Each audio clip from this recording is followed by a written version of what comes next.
What's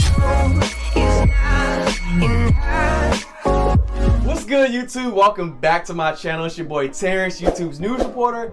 And listen, the NFL is officially back.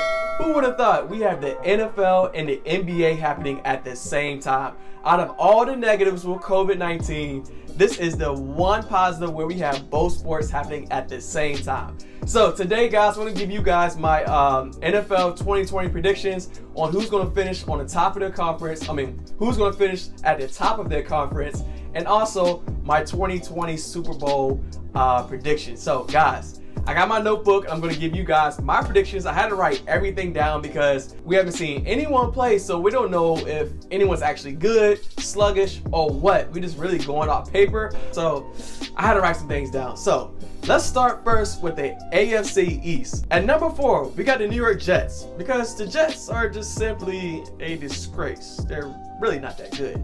3, we got the Miami Dolphins.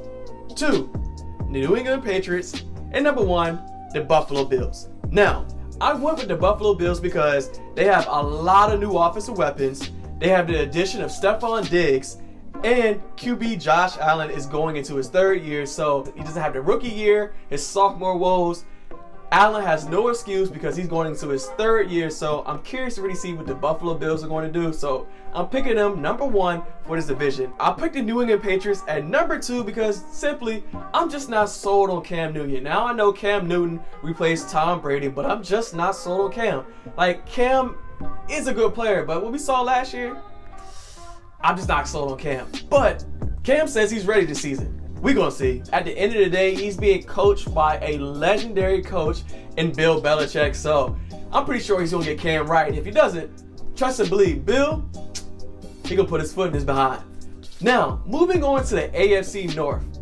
Clearly, you should know who's going to be number 1, but we're going to start from the bottom and work our way back up. At number 4, I got Cincinnati Bengals. At number 3, I got the Cleveland Browns. At number 2, I got the Pittsburgh Steelers, and at number 1, drum roll please, Baltimore Ravens. The main reason I picked the Baltimore Ravens is because they didn't lose anybody. They only lost 1 player, and that was due to retirement. Other than that, they kind of shuffled around some players. They revamped the running game, adding a new running back, and the defense is still pretty good. But I don't believe it's going to be a cupcake walk like everyone thinks it's going to be, because I do believe that the Steelers are going to be on their heels now that they have Big Ben back. And last season, the Steelers actually finished a lot better than I thought they would. And I probably have to speak for everyone else, better than what everyone else thought they would do. Now, moving on to the AFC South. Just like the AFC North, you can predict who's probably going to win this division. But again, we're going to start from the bottom. Obviously, we have Jacksonville Jaguars at number 4. Number 3, Tennessee Titans. I know, I'm going to come back to this one.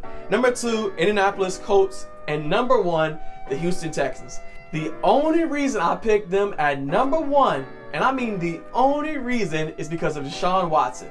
Now, if it wasn't for him, I'm not sold on this team at all. They lost some key players offensively with DeAndre Hopkins, and defensively they lost Watt. So this team, I just don't know, man. I really just don't know. I picked them at number 1, but I'm not too sold on that one. At number 2, I picked the Colts because the only reason I picked the Colts for this one is because of Phillip Rivers. Now, I know with Phillip Rivers, last season, it didn't really go well for him. It didn't end well at all. But with Phillip, we know he's streaky. He's either a good season or a bad season. The thing about Phillip is he comes 110% every game. He's going to give all he got.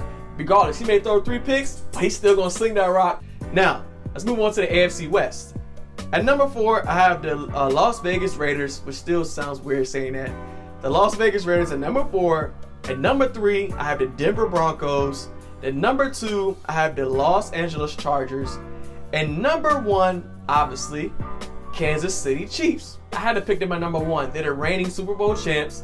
They didn't lose any key players. And I just don't see any team right now knocking them off their pedestal except one team. I'm going to come back to that a little bit later when I make my Super Bowl predictions. Now, when it comes to the Chargers, I picked them at number 2 simply because their defense is really sound, is really good, and they have one of the top defenses in the league. Yes, I said that, one of the top defenses in the league, at least top 10. So they're going to ride the defensive wave this year, and obviously they added Tyrod Taylor. Hopefully he can help spark that offense, because obviously Phillip just had a horrible season. So hopefully they can rebound and become one of the top teams in the AFC West. Now moving on to the NFC, which I believe is the better half of the football league because all the teams here are relatively good and anyone can make it to the NFC title and knock off the Kansas City Chiefs. Okay, not anyone, but there's one team I believe that can knock off, maybe two, the Kansas City Chiefs. But we're going to get back to that. Let's start with the NFC East. Now, at number 4, my team, unfortunately, the Washington football team at number 4. Number 3, the Giants. Number 2, the Cowboys. And number 1, the Philadelphia Eagles. Now, I'll put the Eagles at number 1 because if Carson Wentz can stay healthy, they have a shot to actually make it deep in the playoffs. Yes, I said that. But the key is Carson Wentz has to stay healthy. And he has to stay healthy, I don't know when. Maybe, has he stayed healthy one season? Maybe one season at max. But other than that, he just can't simply stay healthy. But when he does, and if and when he does, the Eagles are simply deeper than the Cowboys. And that is the reason why I put the Eagles at number 1. Plus, number 2, I would never pick the Cowboys at number 1.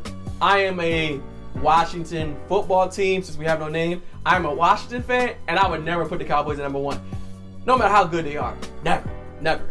Anyways, moving on to the NFC North. NFC North, we have at number 4, Detroit Lions. Number 3, Chicago Bears. Number 2, Green Bay Packers. And number 1, the Minnesota Vikings.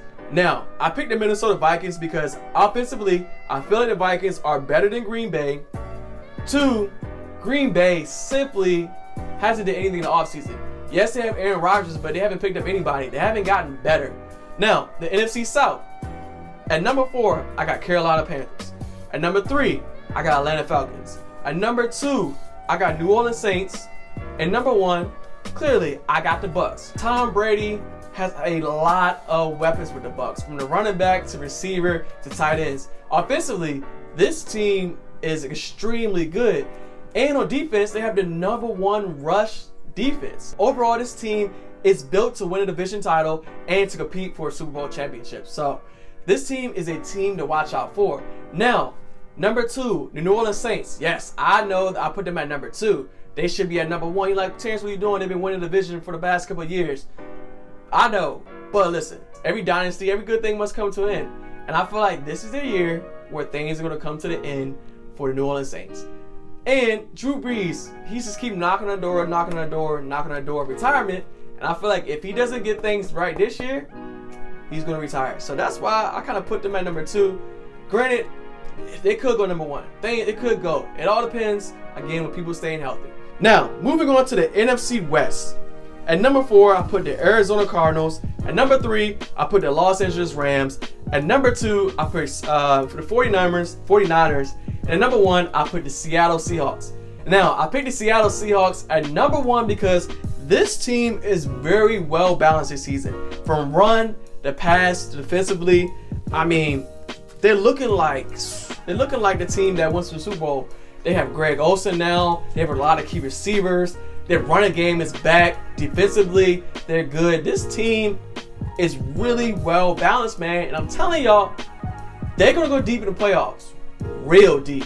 Now, number 2, it's not much to say about the 49ers. I think they're going to come back in, with a chip on their shoulder after losing the Super Bowl. So they're going to come in here guns blazing. I think they're going to do good. But I just don't think they're deep enough to beat Seattle. And that's why I put Seattle at number 1. Now, for my Super Bowl prediction, I am choosing the Kansas City Chiefs and the Seattle Seahawks. The Seattle Seahawks are really well balanced, but I do believe they have to play picture perfect to beat the Kansas City Chiefs. But it is doable. The Chiefs aren't unbeatable. Like the 49ers had them up last year until Patrick Mahomes did Patrick Mahomes stuff and came back and knocked off the 49ers. Now, I do believe whoever wins this game would have to play picture perfect because both teams are well balanced. And as I said before, the Seattle Seahawks have a really well-sound defense, and so do the Chiefs. Don't sleep on the Chiefs now. Both teams are really good, and plus, it will just be the battle of the quarterbacks. We have Patrick Mahomes. We know what he does. He's a younger generation. And then we have Russell Wilson, who is kind of like the new head honcho when it comes to the older quarterbacks, because Tom Brady and Big Ben are obviously getting old. So I feel like Russell is moving into that top quarterback seat, that in that age range, you know what I'm saying? Obviously, Patrick Mahomes like the top QB. But between Russell and Aaron Rodgers, they up there. And then the newer generation is obviously Patrick. So it will be the battle of the QBs, man. I feel like that game will be a shootout. I feel like whoever wins is going to be by 3 points, at least by 3 points. It won't be nothing more than 7 points or 10, nothing like that. It's going to be a close call, and it's coming up to 3 points. That's my prediction. I don't know the score. I could not predict the playoffs because so many things happen in playoffs with so many different things this year, and obviously the NFL adding 7 teams instead of 6. So now this year, it's just so many curveballs being thrown at us with COVID and, you know, a new playoff structure, and just we haven't seen any teams play in the preseason. I just could never predict the playoffs, so I had to skip the playoffs and just go straight to my Super Bowl prediction. Alright guys, so that is all my predictions for the NFL 2020 season. As I said before, I couldn't predict the playoffs because there's so many curveballs being thrown into the season that I just couldn't do it. But those are all my division winners, and that's my Super Bowl prediction for this season. As always guys, if you like this video, please give it a thumbs up and subscribe, and also hop in the comment box, man. I want to hear from y'all. Who y'all gonna think will win the Super Bowl this year? Is your team going to win a division? Just let me know overall, man. I love talking football all day. I can talk sports all day now that sports is officially back. Until next time, guys, I'm going to catch y'all later.